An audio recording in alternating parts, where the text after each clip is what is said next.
मोहन चंद्र नाम का एक आदमी होता है जो कि घर से जंगल में शौच करने के लिए यानी टॉयलेट करने के लिए निकलता है।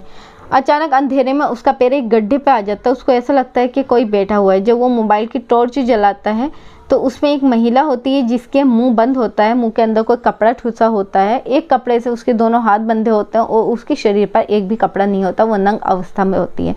जिसको देखकर वो बहुत ज़्यादा घबरा जाता है क्योंकि वो जिंदा नहीं, वो मुर्दा थी, वो लाश थी। उसकी चीखें निकल आती हैं और चीखें सुनकर जो आसपास लोग और थे जो शौच करने के लिए आए हुए थे जंगल में, वो भी इकट्ठा हो जाते हैं। तभी वहाँ से किसी के भागने की आवाज़ आती है। जब गांव वाले देखते हैं तो 2 लड़के होते हैं जो भाग रहे होते हैं। गांव वाले भागकर उन्हें पकड़ लेते हैं और पकड़ने के बाद उनको मारना पीटना शुरू कर देते हैं।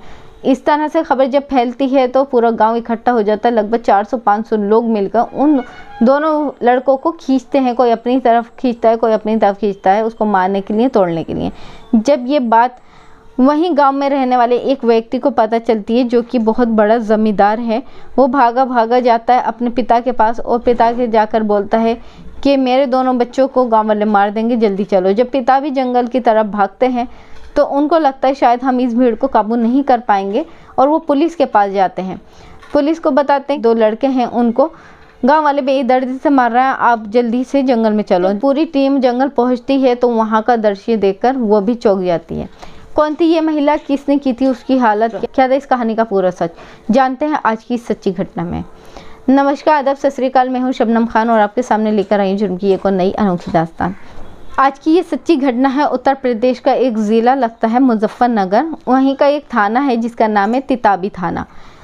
उसका एक गांव है जिसका नाम है नूना खेड़ा। जब पुलिस पहुंचती है तो वो देखती है कि एक महिला है जो कि नंगा अवस्था में है और जैसे कि उसका मुंह भी बंद है और हाथ भी बंधे हुए हैं और वो लाश है। उसको पुलिस जब्त में ले लेती है। जब्त में लेने के बाद पोस्टमार्टम के लिए भेज देती है।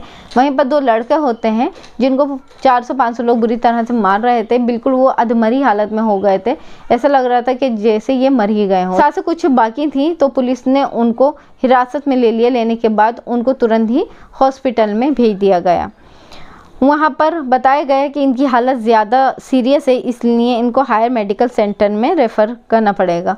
तो हायर मेडिकल सेंटर में रेफ़र कर दिया गया।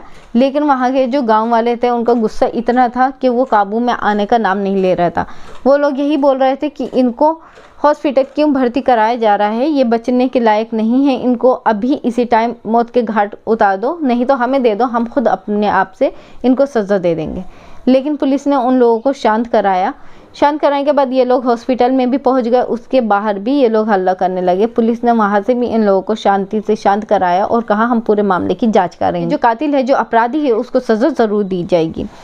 तब पुलिस के बहुत समझाने पर गांव वाले वापस अपने घर आ जाते हैं। 3 दिन के बाद उन लड़कों को होश आता है। होश आने के बाद पता चलता है कि वो 2 लड़के जो हैं उनमें एक का नाम है पंकज और दूसरे का नाम है हरिओम उर्फ बिट्टू। पंकज जो है ये मोहर सिंह का बेटा है। मोहर सिंह एक बहुत बड़ा किसान, बहुत बड़ा ज़मींदार है गांव का। पंकज से जब पुलिस पूछती है कि क्या तुमने वाकई में यह अपराध किया है या फिर कुछ और मामला है, तो मुझे बताओ। तो पहले पंकज पुलिस को गुमराह करने के लिए नई नई कहानियाँ बनाता है, लेकिन पुलिस तो पुलिस होती है, वो समझ जाती है और बोलती है कि तुम सच बताओगे या फिर हम सच उगलवाएं।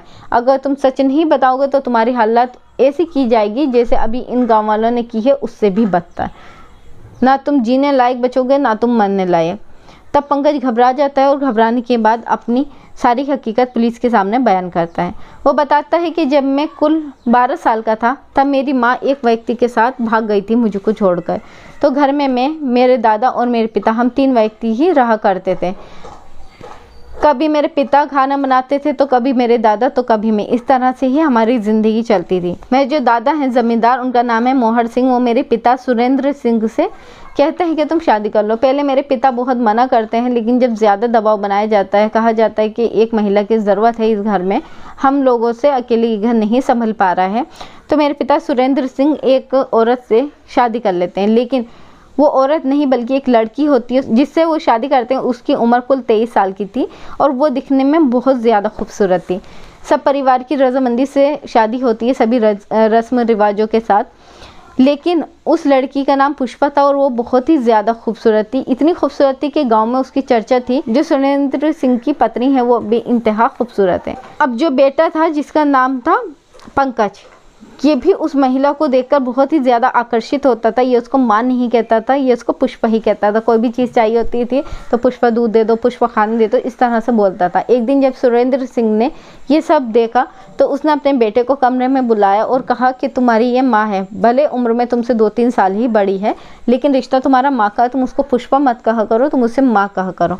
और जब मैं घर में हुआ करूँ तभी तुम आया करो, पहले जैसे तुम घूमते रहा करते थे इस तरह से तुम मत घूमा करो। तो वो बोलता है पिताजी क्या हुआ, मेरी क्या कोई आपके पास कंप्लेंट आई है? वो कहता है नहीं बेटा कंप्लेंट नहीं आई है, लेकिन मैं तुम्हें बता रहा हूँ। लेकिन इसके बाद भी पंकज नहीं मानता, उसको पुष्पा ही कहकर पुकारता है और उससे फ्री होने की कोशिश करता है। जब दोबारा से ये सब होता है तो वो दादाजी जो होते हैं मोहर सिंह, वो भी इस चीज़ को नोट करते हैं और वो भी अपने पोते को समझाते हैं कि बेटा ये तुम्हारी माँ है, तुम इस तरह का बर्ताव मत करो। तब बेटा उनकी बातों को नज़रअंदाज कर देता है। नज़रअंदाज कर कर वो पुष्पा को ताकता रहता है, क्योंकि उसकी गंदी निगाह अपनी सौतेली माँ पर थी। कभी नहाते हुए छुप कर देखता है, कपड़े बदलते हुए रूम में देखता है, कभी किचन में काम करते हुए देखता है। फिर ये अपनी सारी बातें जो इसका दोस्त था बिट्टू उससे शेयर करता था। वो बोलता है कि पुष्पा जो है यार मुझे बहुत ही खूबसूरत लगती है, मुझे बहुत ही अच्छी लगती है, मैं उसको छूना चाहता हूँ, मैं उसके साथ कुछ टाइम बिताना चाहता हूँ, लेकिन मुझे वो मौका नहीं मिल पाता और वो मुझे भाव नहीं देती। पुष्पा को जब इसकी नीयत के बारे में पता चलता है, एक दिन अचानक से ही वो पुष्पा का हाथ पकड़ लेता है कोई सामान लेने के बहाने, जिससे पुष्पा बहुत ज़्यादा गुस्से में होती है। फिर एक बार और ये पुष्पा के साथ कुछ अश्लील हरकत करने की कोशिश करता है। ये जाकर दादा को उसकी सारी बात बताती है। दादा अपने पोते को फिर समझाता है, लेकिन पोते की समझ में बिल्कुल नहीं आता। बिट्टू को जब ये सारी बात बताता है कि मेरे मन में पुष्पा के लिए क्या विचार है, तब बिट्टू बोलता है कि तुझे ऐसे मौका नहीं मिलेगा, मैं तुझे गोलियां देता हूँ, देख ये नशे की गोलियां हैं, ये किसी भी पदार्थ यानी चाय दूध किसी चीज़ में मिलाकर तू खिला देना, और जब वो बेहोश हो जाएगी तो उसके साथ जो दिल चाहे कर सकता है, तुझे कोई नहीं रोकने वाला होगा। जब तेरे पिता नहीं हो तब ऐसा तू करना। पंकज इस मौके की तलाश में रहता है, जो मौका मिले कि मैं इस काम को अंजाम दे सकूं। एक दिन मौका मिल जाता है, घर में उस समय कोई नहीं होता, सब अपने अपने कामों में बिजी होते हैं। तब भगोना रखा होता है दूध का किचन में। पंकज वहाँ पर जाता है, जाने के बाद वो 10 नशे की जो गोलियाँ थी 10 की 10 भगोने में डाल देता है, जिसको सभी घर के लोग रात को सोते समय पीते हैं और पुष्पा भी पीती है। उसके बाद ये अपने कमरे में जाकर सोती है और बेहोश हो जाती है। लेकिन बिट्टू ने उससे ये भी कहा था कि तू घर में कुछ मत करना, क्योंकि हो सकता है कोई उड़ जाए, उसको जंगल में ले आना। वैसे ही वो करता है, पुष्पा को अपने कंधों पर डालकर जंगल की तरफ ले आता है। वहीं पर बिट्टू भी इसको मिल जाता है, उसको कपड़े उतार देते हैं। इतने में ही उसके साथ ये बलात्कार करने लगते हैं। इन दोनों में बहस होने लगती है, पहले कौन करेगा पहले कौन। जिसकी आवाज़ें सुन के पुष्पा को होश आने लगता है, ये चीखने लगती है। तब इसका दुपट्टा लेकर उसके मुंह में डाल दिया जाता है, जिससे उसकी आवाज़ बंद हो जाती है, और फिर उसकी शलवार उठाकर उसके हाथ बांध दिए जाते हैं और कपड़े इधर उधर फेंक कर उसके साथ ये लोग रेप करने लगते हैं। जब ये रेप करते रहते हैं, बहुत टाइम हो जाता है, तो फिर ये देखते हैं कि पुष्पा मर चुकी है। उसकी जो मौत थी वो दम घुटने की वजह से हुई थी, क्योंकि इन लोगों ने उसके मुंह में कपड़ा ठूस रखा था, या फिर हो सकता है कि प्राइवेट पार्ट डैमेज होने की वजह से हुई हो, क्योंकि बीच बीच में ये लोग उसे मार तोड़ भी रहे थे और उसके प्राइवेट पार्ट से लगातार खून बह रहा था। लेकिन इनकी हैवानियत नहीं थम रही थी, ये उसके साथ हैवानियत करते ही जा रहे थे, जिसके अंजाम ये हुआ कि पुष्पा ने अपना दम तोड़ दिया। जब दम तोड़ दिया तब बिट्टू ने कहा ये तो मर चुकी है, अब इसको ठिकाने लगाना होगा। अपने घर से पंकज एक फावड़ा लाता है। फावड़ा लाने के बाद एक गड्ढा किया जाता है, गड्ढे में ये पुष्पा को बिठा देते हैं, यानी उसको दफन करने के लिए लिटालते हैं। लेकिन इसके बाद इनको ध्यान आता है कि इसके जो कपड़े फेंके थे वो भी इस गड्ढे में डालने होंगे, जिससे हमें कोई पकड़ नहीं सके, हम सारे सबूत मिटा सकें। क्योंकि 2 कपड़े तो पुष्पा के शरीर पे थे, एक से जैसे कि दुपट्टे से मुंह बंद था और शलवार से उसके हाथ बंद थे, लेकिन बाकी के जो थे वो अभी भी गायब थे। अब इन लोगों ने कहाँ फेंके वो अंधेरे में, वो उनको ध्यान नहीं आ रहा था। ये तब ढूंढ ही रहे थे कपड़ों को, तभी मोहन चंद्र जो होता है वो उस लाश से टकरा जाता है, जो कि गड्ढे में होती है। उसके बाद गांव के लोग जो इकट्ठा हो जाते हैं, फिर गांव के लोगों को ये दोनों लोग जैसे कि मिल जाते हैं और इस तरह से इनके साथ ये सब सलूक किया जाता है, मारा तोड़ा जाता है। पुलिस जब ये बात सुनती है तो पुलिस भी आश्चर्य में हो जाती है कि कैसे इंसान इतनी हैवानियत तक उतर सकता है। भले वो सौतेली माँ थी, बट थी तो उसकी माँ ही। माँ होने के बाद वो एक स्त्री भी थी, एक इंसान भी थी, जिस पर इन दरिंदों को बिल्कुल तरस नहीं आया। अपनी हैवानियत मिटाने के लिए उन्होंने सिर्फ उसका बलात्कार नहीं किया, उसको मौत के घाट भी उतार दिया।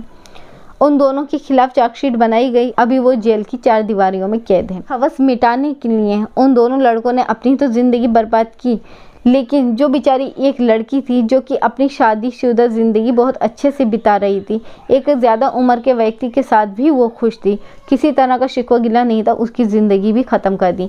इसके अलावा जो सुखी परिवार था, उस परिवार को भी तहस नहस कर दिया।